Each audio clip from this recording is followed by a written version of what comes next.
Today on Dr. Phil, she admits doing the unthinkable. After her son died, she says you cyberbullied her. She's been trying to split my marriage up. So you attack her while she's grieving the death of her son. Quit trying to split my family up. I'll leave her alone. Plus, I saw an image of my daughter bare-chested. cyberbullied to death by a man she never met. Have you been able to track this person down? Let's do it. Have a good show, everybody. Here we go. This is a safe place to talk about hard things. Stand by, Dr. Phil. I'll try to be an emotional compass and point you in the right direction. In 5, 4. I am not giving up on you. Go, Dr. Phil.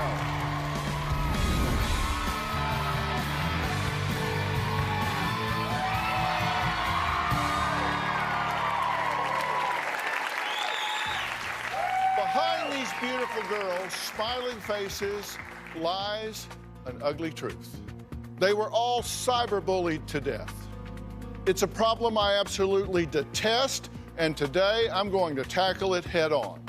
I'm talking about cowards who hide behind a laptop, cell phone, or tablet, using social media to humiliate, intimidate, and threaten others, often resulting in tragic news headlines. Schoolyard bullies are still around. They're texting and posting threats on social media. Hope sexted a picture of her breast to her boyfriend. That photo had gone viral. Anonymous bullies created a Hope Hater page. The 13-year-old hanged herself from her canopy bed. She's 15-year-old Audrey Pott. There was a party. There was alcohol served. That's when she passed out. One person took a photo of her naked. When she found out that everybody knew about it, that was what led to her committing suicide. Police are investigating vicious internet postings sent before and after a popular West Islip teenager committed suicide. 17-year-old Alexis Pilkington took her own life following vicious bullying. The mother of 12-year-old Rebecca Sedgwick says bullying was the reason her daughter took her own life. Comments posted 4 days ago that said, "Nobody cares about you. I hate you. And you deserve to die." Hey, it is possible cyberbullying charges may be filed in Rebecca's death. Her name was Amanda Todd. She was 15 years old, and she killed herself after years of being victimized by bullies. Well, hateful emails and internet posts take the humanity out of life and leave the victims feeling marginalized and lost. As in the tragic case of 15-year-old Amanda Todd, who killed herself after dealing with being sextorted by an adult male who she did not know, who released a topless photo of her to everyone she knew. There is one thing her mother, Carol, says she will never reveal to the public about her daughter's death. We'll talk to Carol later. Now, a really dark side of the internet are what are called trolls. Now, these are anonymous, sick creeps like the person who harassed Amanda Todd.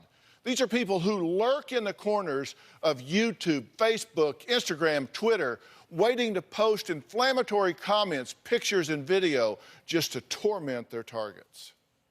When a beautiful 17-year-old girl died recently, the internet trolls got busy. Lexi hanged herself inside her own bedroom.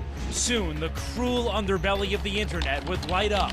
Within hours of Lexi's death, just as her family hit rock bottom, graphic images and offensive chatter about Lexi popped up online. Who died? Some suicidal slut? Hey guys, how's it hanging? The worms crawl in, the worms crawl out. This is how it is to die. You end up looking like apple pie. And it gets worse. Many messages we can't share. It's called trolling. Internet trolls post outrageous comments on message boards. She held nothing back, tormenting a dying little girl over a grudge, wishing the girl death, and taunting her and her family on Facebook. Nikki was a free-spirited young lady. The accident was October 31st, 2006. Within days, accident scene photos showed up online. The most horrific were of Nikki's nearly decapitated head. They spread like wildfire. Somebody had put up a MySpace page saying that they were Nikki. Nikki's been called some of the worst names, everywhere from that deserved to die to a whore. When people are trolling, I wonder if they really realize the things that they're saying is about someone's child. You know, clearly these are sick, demented, and I say evil people that do this kind of thing. Now, similar to these families being tormented online, Aiden's mom, Alicia, says she feels like she is being cyberbullied ever since her son's tragic death with posts like this. They didn't care for that boy. They would yell at him and tell him, "I wish you were dead." So who would write such a thing to a mother who had just lost her son in a devastating drowning accident? Well, we're about to find out. But first, here's what happened when little Aiden went on that fateful fishing trip with a family friend. Some tragic news. A double drowning. We're told this involves an adult woman and also a 4-year-old child out at Lake Evans Chambers. I had a good friend named Betty. She asked to take Aiden fishing with her. As far as I know, Aiden was in the water swimming and he fell in a sinkhole. He just slipped in and she went in after him and neither one of them came back up. I sat around terrified for 2 days, wondering where my son was. I don't know whether he's alive or dead. They found his body at 3 o'clock in the morning. The most devastating thing to happen is losing a child. Well, one would think that there would be an outpouring of support, but that's just not always the case and was not the case in this story. Alicia, Aiden's mother, says she began to receive posts on Facebook like this, quote, "She throws her son's death into everything to get people to feel bad. She should be getting as much time as she can with the child she has left instead of starting blank." So who is behind all of this? Well, in a surprise twist, Alicia and her husband Joshua say the alleged perpetrator not only knows them, but also donated $100 to a memorial fund. Less than 3 months after Aiden passed, I got word that Jessica was spreading vicious and horrible rumors about me all over Facebook. I was very shocked that she would be talking about me. I am very hurt and angry.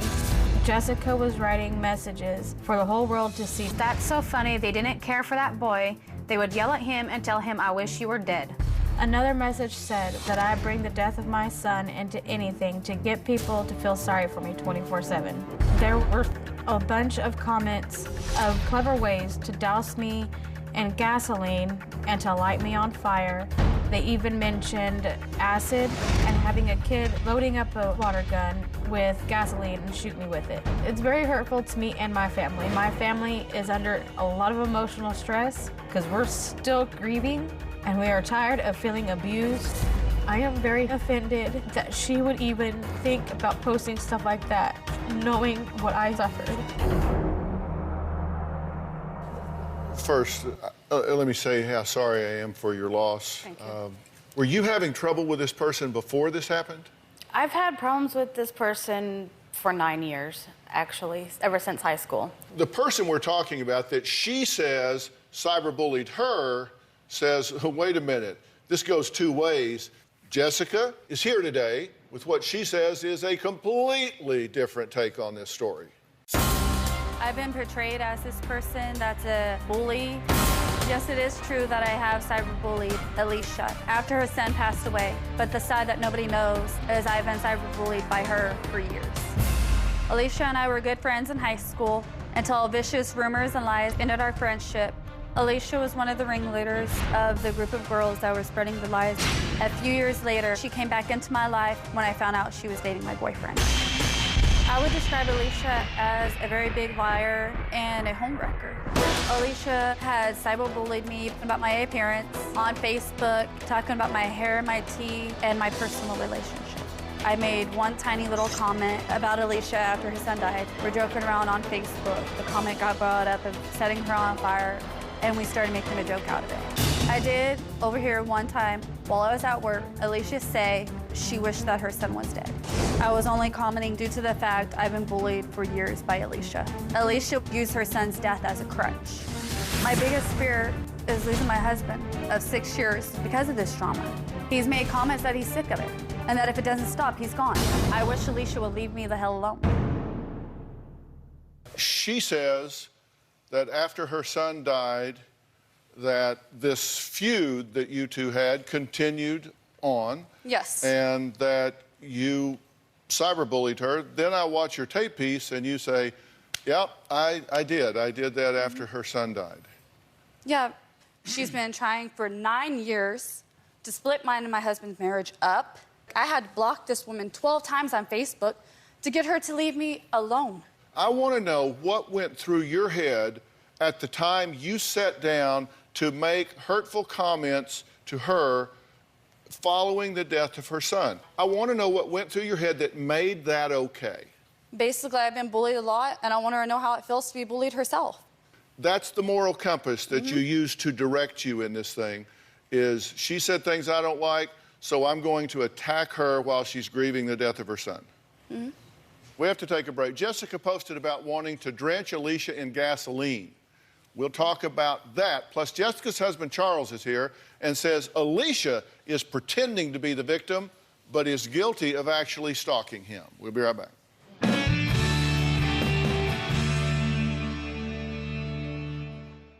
I believe that Alicia is out to destroy my marriage. Alicia is using her son's death for sympathy and limelight and attention. I believe that Jessica does hold a major grudge from high school. Jessica is claiming that I'm spreading these horrible rumors around about her, and they're absolutely not true. What I'm going through is wrong. I'm a victim of their bullying and a victim of losing my son. I'm talking today to two mothers who claim they are each cyberbullying the other. Alicia says the online attacks by a former friend, Jessica, started after her 5-year-old son tragically drowned. Now, I guess my question to you is, what you're telling me is that after your son died, this, chat group or Facebook friends started bantering back and forth about you and about your son? Yes, it was a couple months after. Okay, did you say that you overheard her say she wished her son was dead? Yes, I was literally working in a grocery store. Her son was acting up. Another woman that I was with looked at me and went, "What did she just say to her son?" And I'm like, I think she made the comment that she wished that he was dead. Did you say that? No. I have never, ever in my life ever wished any of my kids dead, nor said it. Okay. And you say you heard her say that? Yes. Let's say you did hear that. Why would you go type that on the internet? At the time, I wasn't thinking. I was just caught up in the heat of the moment with the rest of the group. So you really have no remorse for anything you've said? I do. Because you don't sound like it. You sound like you're just defending this and... No. I actually, after I wrote it, sat back and started thinking about it. I'm like, wow, I wish I could turn back time and not said it. Well, there were posts between Jessica and her friend regarding plans to hurt Alicia. Now, Jessica's friend says, "What's that, officer? I don't know how she got drenched in gasoline. I was just helping her try to light a cigarette. She doesn't smoke? Oh, my bad." Jessica, funniest thing is she does smoke, so that could work, laugh out loud. Jessica's friend says, "See, now just find a clever way to drench her with gas."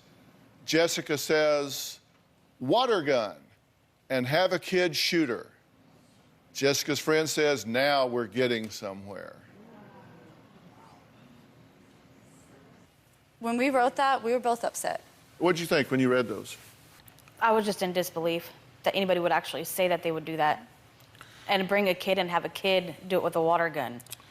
Shocked me. Well, Jessica says Alicia has been on the internet warpath for years. It isn't just all her. She says it all goes back to Alicia's alleged affair with Jessica's husband, Charles. Here's what Charles has to say. Over 9 years ago, I very briefly dated Alicia.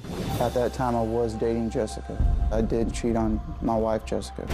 The relationship ended when I decided that I was doing wrong against my wife. In the last 5 years, Alicia has gone off making outrageous claims on Facebook. Alicia had claimed that my wife had AIDS, that my wife had an incestuous relationship with her family. I believe that Alicia is out to destroy my marriage. She's backstabbing, deceptive. She's what I would call a religious liar. Alicia is using her son's death for sympathy and limelight and attention. I think this is downright disgusting. Well, Charles is joining us now in the audience. Charles, thanks for being here. So you say she's been injecting herself into and involved in your life and your family for a long time. That's correct. Because you actually dated her at one point? Yes, sir. Had a fling with her at one point? Yeah. And is this while you were involved with Jessica, but before you were married? That's correct, sir. Jessica and Charles say you have been antagonizing this situation from the beginning. They say that you've been stalking Charles. They say that you've been stealing their mail, that you left a love letter for Charles, that you want to ruin their marriage, and that Charles has a trust fund, and that's what you're after.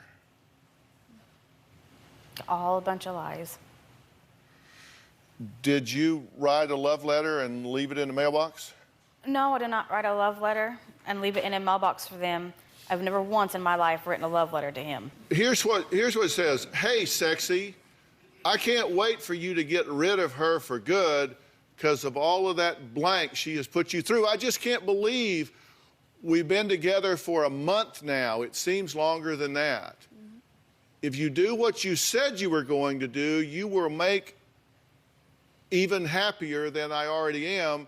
And then seeing her gold-digging ass behind bars and you with a better family.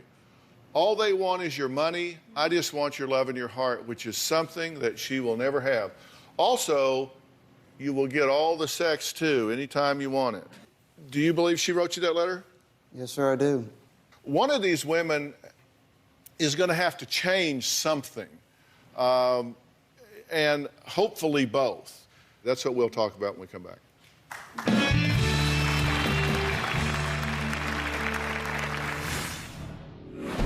Did you start a rumor about her and a dog? No. She deleted every ounce of evidence that I could have had to bring onto the show.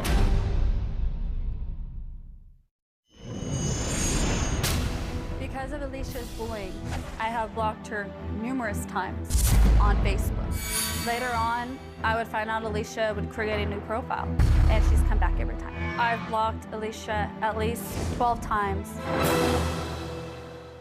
Well, when you think of cyberbullying, you usually think of teens or young people exchanging nasty and immature words online. But today we're talking to two mothers who are pointing fingers at each other like children. One of these mothers lost a child to a tragic drowning during a fishing trip. Alicia says that her former high school friend Jessica has been posting damning comments online about her, but Jessica says Alicia has been harassing her and her husband Charles for years, since Alicia's affair with Charles 9 years ago. You say she started really ugly rumors and stories about you in high school. Yes. Something about a dog and bestiality. Yes. It was a very, very disgusting rumor. She was upset because God knows what. I can't even remember what it was over. And her and a group of girls got together, started this rumor, and then now they gave me the nickname Peanut Butter. She deleted every ounce of evidence that I could have had to bring onto the show. Is that true? I did not delete anything off of my Facebook or any groups. Did you start a rumor about her and a dog? No. What do we need to do to stop this? Basically, I want a restraining order against her to get her to leave me alone. Oh, Well, otherwise, it's not. God. I have a feeling as soon as I get back home, it's all going to start up again with her. This is not Days of Our Lives. This is the Dr. Phil show. I'm trying to bring about some resolution. Some viewers have been watching the show and have some things they'd like to say to these mothers here today. Francesca, you've been watching this from home. What do you help me out? I am horrified. I'm horrified. They're mothers, first of all. And they don't care about what they look like, how they appear to their children. If they don't care about their image for themselves, think about your children and how your children are observing you. There's a real way, an easy way to stop. You end it. You get off of Facebook. To me, it looks like you're addicted to the drama. You just want to go on and go on and go on. On the drama.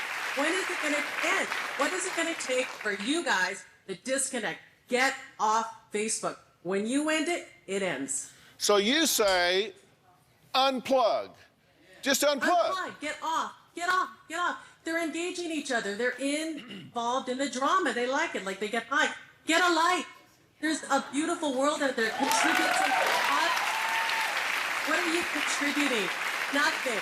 You're embarrassing to yourself, embarrassing to your society, your community, and most importantly, to your children. Francesca, you should be sitting in my chair today because you're exactly right. Debcha 213 says social media posts are like bullets. Once fired, they're impossible to retract. Hashtag wicked web behavior. Tessa Curley says, when you threaten someone's life, you've changed the game. I mean, come on. This is behavior that somebody needs to step up and stop. You just need to stop this. I have. I've blocked her 12 times. And every time I block her, she reopens a brand new Facebook account. You can block her, but then do you go talk about her with other people? Oh, no. Come on. Leave us alone. And what are you willing to do? What is your commitment? What are you willing to do? Trying to split my family up. I'll leave her alone. I want her to stay out of my life. I've been wanting her out of my life for 9 years. Okay, so you can leave her alone and drop her name from your vocabulary. Yes. Don't even talk. If other people talk to you about her, do not respond. Don't get in. You're a grown woman. Doesn't fit anymore. You don't need to talk about her to other people. You don't need to talk about them to other people. Mind your own business. Live your own life. Raise your own family. Do your own thing. Right? Okay. All right, next, we're going to talk about just how ugly this can get. We're going to talk to a mother of a 15-year-old girl who was cyberbullied to death after posting a desperate YouTube video asking for anyone to help her. Coming up.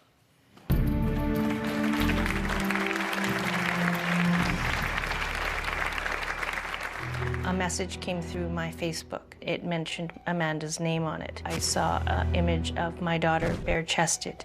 The cyberbullying went on until her death.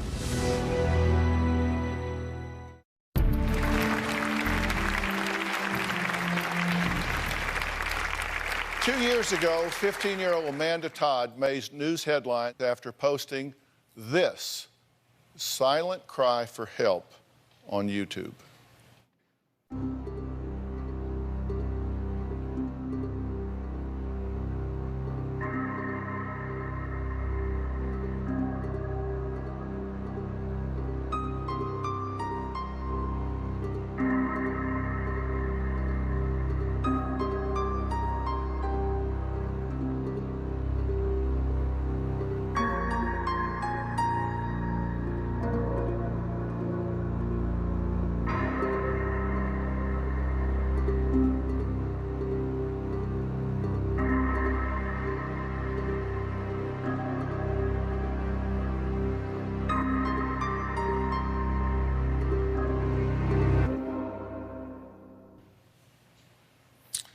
Well, just 1 month after posting that video, Amanda committed suicide.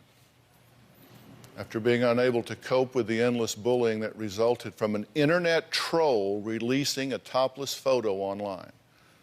Now, Amanda's mother, Carol, is speaking out for the first time on a national level. Here is her story. On December 23rd, 2010, a message came through my Facebook. It mentioned Amanda's name on it. I saw an image of my daughter bare-chested, and it was linked to an adult pornography site. At the time the image was taken, Amanda was 13 years of age. We don't really know who took the picture.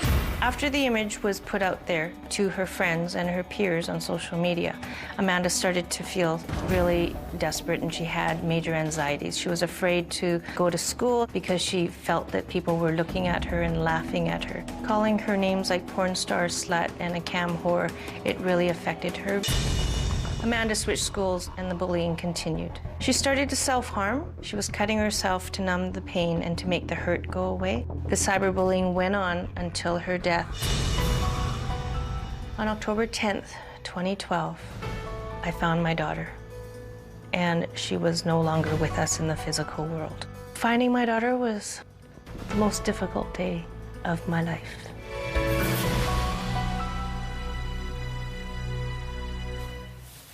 Well, Carol, I'm glad you're here because I want to use this story to get people to think about what they're saying and doing. Now, when this happened,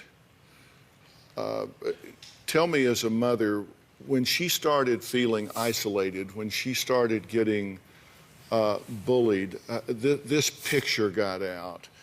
Do you know how this picture was created to begin with? The story that she told me was she was in a chat room, and she felt that the person at the other end was a teenage boy that was telling her she was pretty and she was beautiful. And you know what? It doesn't justify her behavior, but she thought she was talking to someone who was her peer, and asked her to bare her chest. And when she did, that person took a photo at the other end. And so the misconception is that Amanda sent a photo, but the photo was taken of her. Yeah, and that's what I wanted to say. And not to, and we want to say to all the young girls, you don't do that. I mean, because you may think, they have these apps now where pictures, you could send them and then they disintegrate in 10 seconds or something. Well, you can take a picture of the screen before, I mean, you just can't put that out there, and of course she did.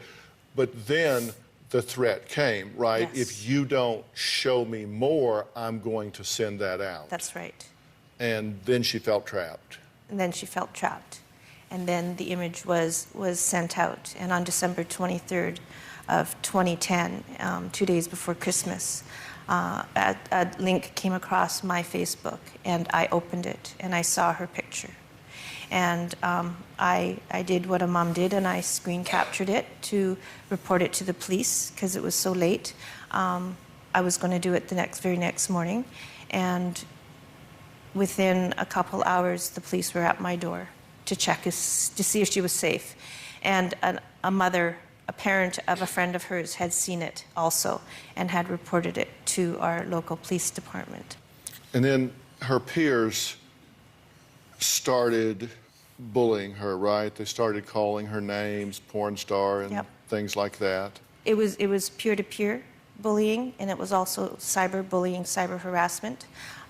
They were calling her porn star and cam whore and all those names, and it took a toll on her. Because of what was happening, you actually said, okay, we're going to change schools here. What happened? The same thing started again, because when you have social media and you have things like Facebook, there are no boundaries. Has anything happened to the internet troll behind Amanda's suicide? We're going to find out when we come back.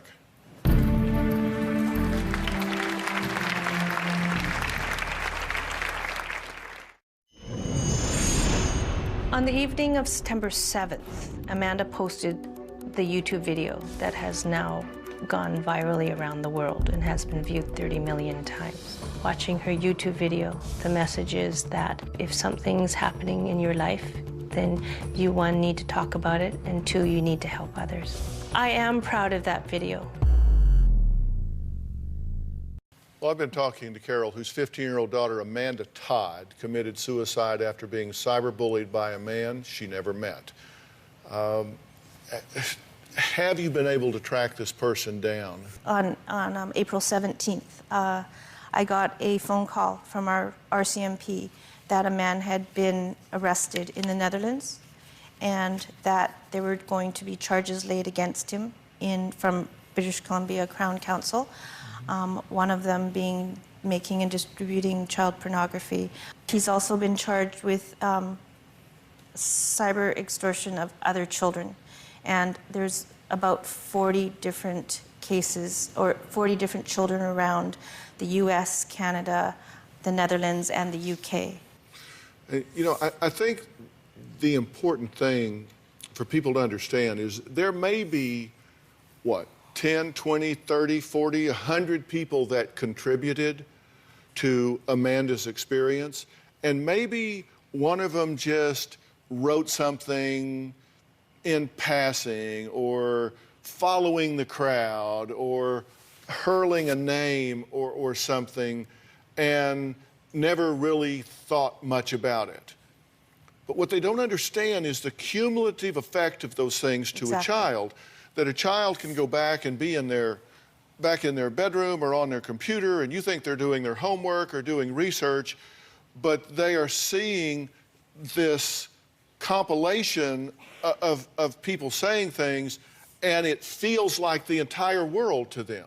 Yes. You brought some things that represent her. Tell me what this is. Well, my daughter was very much into her stuffies, and she was, you know, a cheerleader, and some of those are her cheer awards. And when she couldn't handle cheering because of her anxieties anymore, she had to quit. And that was sad that she had to quit the things that she loved just because people were making fun of her and making her feel uncomfortable. So we talk about the abuse and the hurtling of words to others, and whether you're a young person or whether you're a young adult or even an older adult, it still hurts. Tell me what this is. It's after she died, I created a legacy for her, and that's Amanda's legacy. And I use a snowflake as a symbol because I called her my Princess Snowflake. And at her memorial service, when I had to write her eulogy, I looked up what a snowflake was. And in the Urban Dictionary, it described it as a young girl with unique qualities, and that fit my daughter.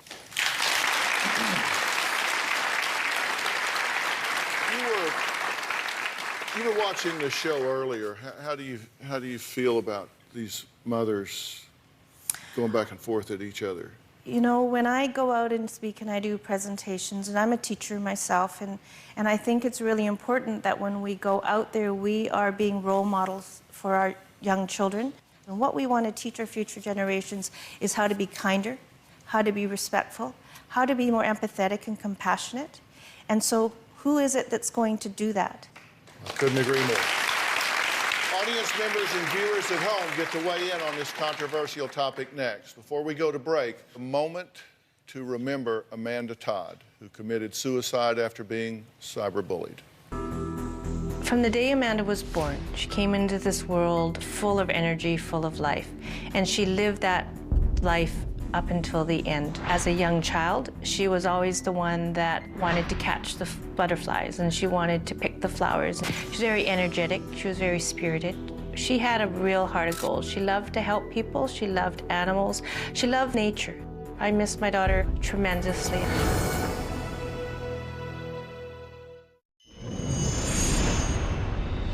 Our first witness is Dr. Phil C. McGraw. We have to give educators, administrators, teachers the tools that they need to prevent this, to intervene once it happens, to break the pattern, and both the bullies and the targets need counseling.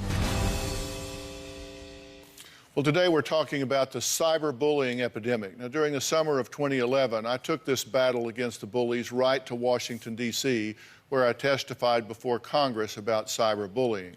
I also talked about amending the Elementary and Secondary Education Act to include language about anti-bullying and anti-cyberbullying education. I spoke out on Capitol Hill. Now it's your chance to speak out with opinions and comments. Now, we've already gotten tons of comments via Twitter. Tina M. Cummins says, parents need to take charge of their children's use of social media. Get involved and monitor and teach them. Fifi Flea says, we don't tolerate bullying in the world. Why is it allowed in cyberspace? Prevention, diligence is necessary. Jeanette Fuller says, a child can't put the words of a bully in the proper perspective. They believe. Now, Marion is a mother of 2. She's on Polycom and says parents have to be vigilant about what their kids are doing, and kids have to know that the internet is forever. Marion, what do you want to add? Well, kids have to understand and learn from their parents that anything that they type or they put out there is out there forever. It just does not go away. And I know the audience had some comments here too. Where's Brooke? Brooke, what happened at your school? You were saying they set up a Twitter page? Oh, there's a confession page, and then like people send an anonymous post. So this is a slam site? Yes. Where you slam people. And the fact that people don't put their names on it, I mean, to me, talk about coward. I mean, if you're going to say something, I mean, step up and say it. That's just astounding to me. Jessica, what do you want to say? I wanted to know what's the proper way of, when you're the victim, how do you handle it? Well, you know, here's the thing. It is so easy for me to say, but so hard for the Amandas of the world to do, because the number one thing you have to do is unplug. If you're getting slammed on those sites and you unplug from the site, you drop them, you delete them, you're not there, then it's not hitting on you. Now, does that mean they're not going to tease you at school? No, but you've at least stopped that. And we've got to tell these kids that telling is not tattling. If you are getting bullied on the internet, if you're getting bullied in any way, going and telling somebody in authority, somebody in responsibility what's going on, that's not, because we tell, you know, the teachers say, oh, nobody likes a tattletale. Well, telling somebody that you're being victimized and you're being bullied is not tattling. You need to reach out and get help. And I say to all the parents out there, this is not something it's just kids will be kids. No, this has gone to another level. This is the loneliest time a child can ever have in their life. You don't want to leave them alone. You don't want to leave them alone. But this is a prolific problem. I mean, you changed schools. You did everything you can possibly do, and it still comes back to bite us. You know, I said to these mothers earlier, the internet isn't all bad, right? There are wonderful things that happen on the internet. We see causes that happen, people that rally around, support that comes through. It's just that we've got that small minority of sick, demented people that have to go on and spew venom. Fortunately, that's not the only thing that happens. We'll talk about that when we come back.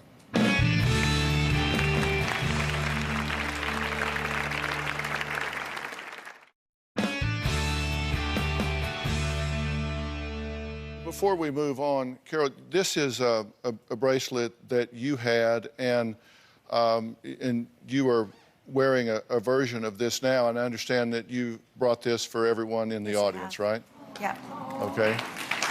So we'll be distributing that. And the goal of it is that if someone's wearing it, and I mean, you don't have to wear it, you can put it on a keychain or whatever, that if someone asks you about it, you share the story, because that's what my daughter would have wanted, is her message to be shared and used as a learning tool. You, tragically, you found him at his body on October 10th, and October 10th is a very special day. Yes. Just real quickly, give us a word about that. And October 10th also happens to be World Mental Health Day, and I didn't realize that the two were connected until after she died. And last year, to alleviate my grief and my pain, I started an awareness campaign for World Mental Health Day, and that was Light Up the World Purple. And so last year on October 10th, we got various landmarks in the world to light up purple, including Niagara Falls, the CN Tower, the pylons at Los Angeles Airport, and various things in my city of Vancouver.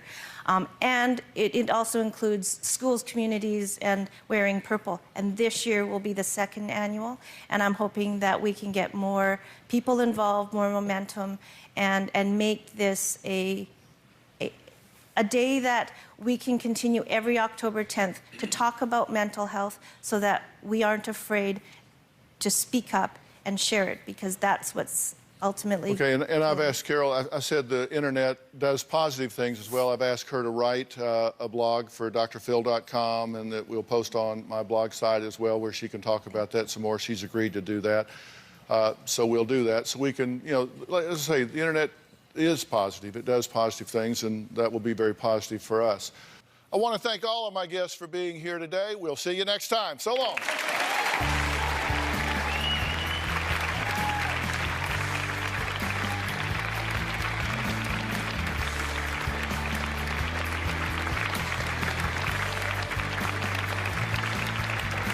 Bounce, bounce, all the girlies bounce.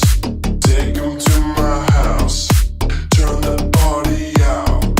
Bounce, bounce, bounce, all the girlies bounce.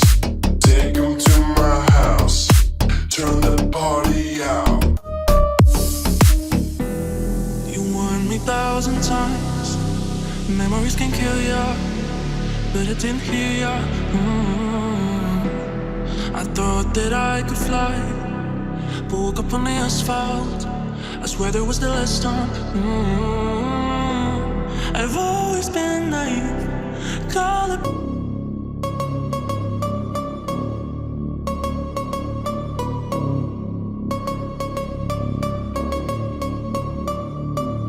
Ooh, you know we gon' get it.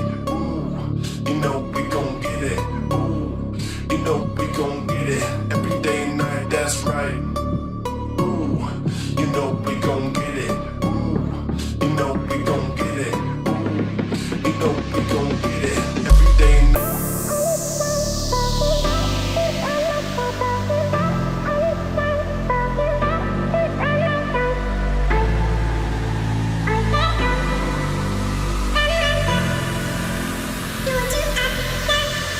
Used to run, run, run, all is said and done. Mama, please.